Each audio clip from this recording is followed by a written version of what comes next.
السلام عليكم ورحمة الله وبركاته.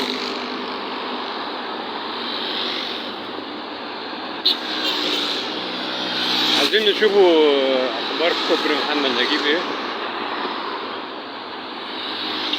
كان شايفه من هنا ماشي ما شاء الله تمام.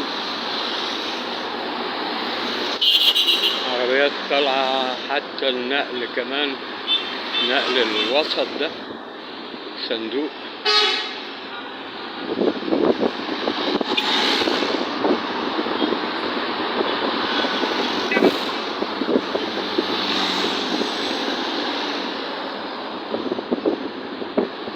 والأتوبيسات بتمشي من تحت،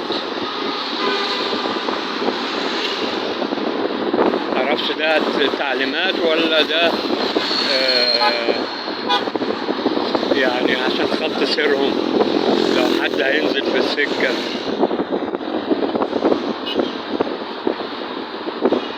ولو فوق الكوبري لازم يستنى لحد ما يعدي الكوبري وبعدين يركز. إنما لو شارع الخدمة أو طريق الخدمة ممكن يقف في أي مكان. فغالبا عشان كده الأتوبيسات بتمشي من تحت متطلعش الكوبري، لكن اللي ماشي على طول بيطلع الكوبري.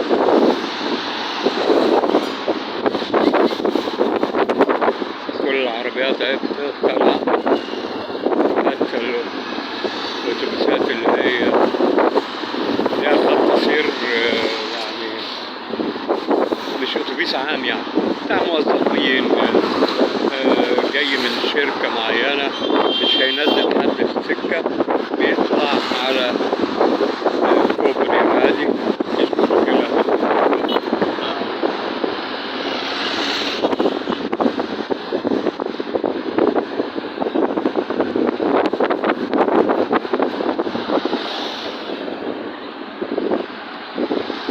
النور بقى جامد كده، نحاولوا نظبطوا زاوية تصوير كده جنب شوية. أنا مكنتش عايز أصور بصراحة، بس كنت معدي قلت أبص كده أشوف الحركة عاملة إزاي على الكوبري، وهل إشارة محمد نجيب اشتغلت ولا لسه.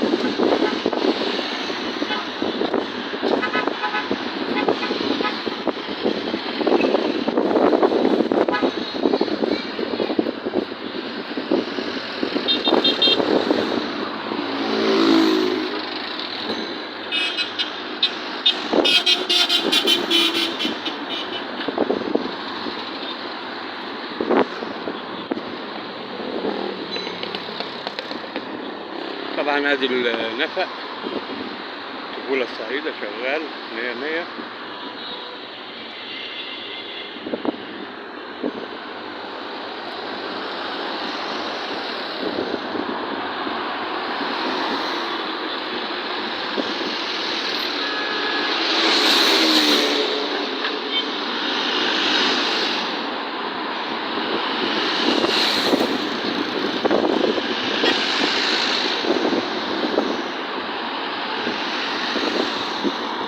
المفروض انا كنت صورت في الاتجاه العكسي وانا جاي كده عشان النور ما يبقاش في وشنا، بس مرة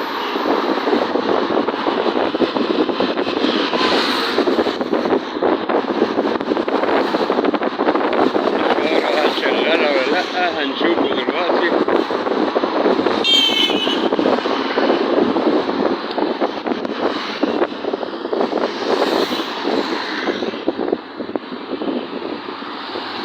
كان في ناس كتير بتطالب إن الإشارة دي تشتغل عشان عبور المشاة، مش يعني طبعا هي أصلا عشان السيارات يعني، لكن عشان كمان عبور المشاة، الناس اللي طالبة عشان يعرفوا يعدوا الطريق بأمان يعني. هنا عربيات كتيرة ما بيلحقوش يعدوا.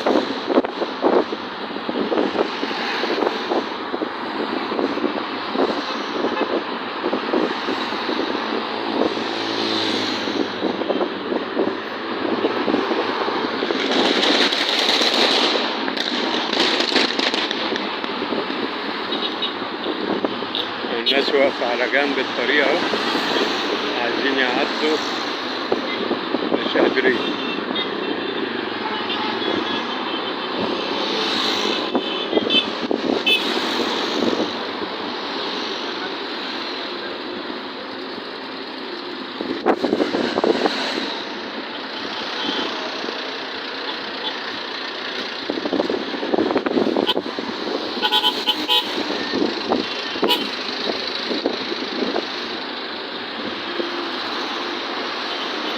شارع محمد نجيب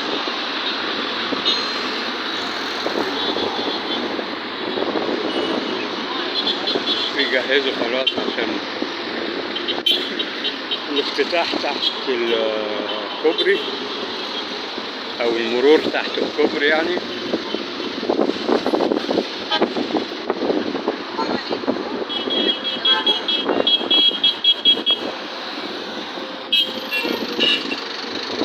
الإشارة اهي مش شغالة لسه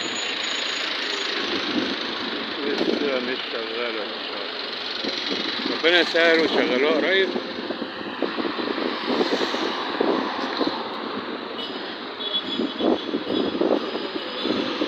عملوا السور اللي هنا ده لسه هيركبوا عليه الحديد بقى، هنتابع ونشوفوا ايه اللي بيحصل ان شاء الله.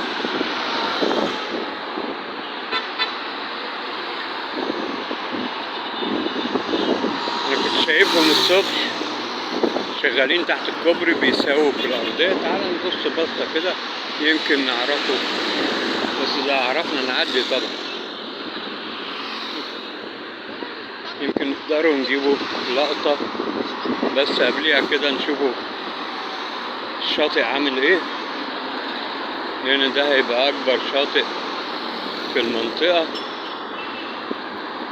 طبعا الإضاءة مش كافية، لكن شاطئ كبير ممتد من يعني المسافة.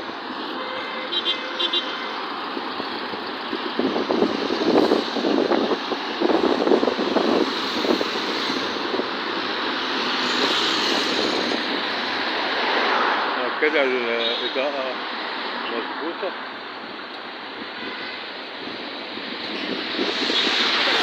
بصوا الناحية التانية نشوفوا ايه وصلوا لغاية فين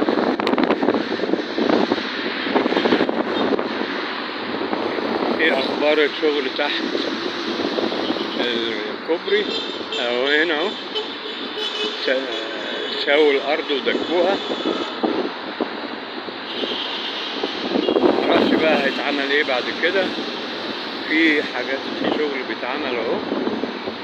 هيتعمل ايه ده؟ زي تحويطة كده هتتزرع مثلا، هنشوفوا ايه اللي هيحصل. بس هي الارض اتساوت واتدكت واتظبطت، وفي شغل بيتعمل لسه مش عارفين ايه هو بالظبط. هنتابع مع حضراتكم بإذن الله القادم. فلا تنسونا الاشتراك واللايك والشير عشان نجيب لكم دايما كل جديد بإذن الله على قناتكم قناة اسكندرية مع ماجد المصري. والسلام عليكم ورحمة الله وبركاته.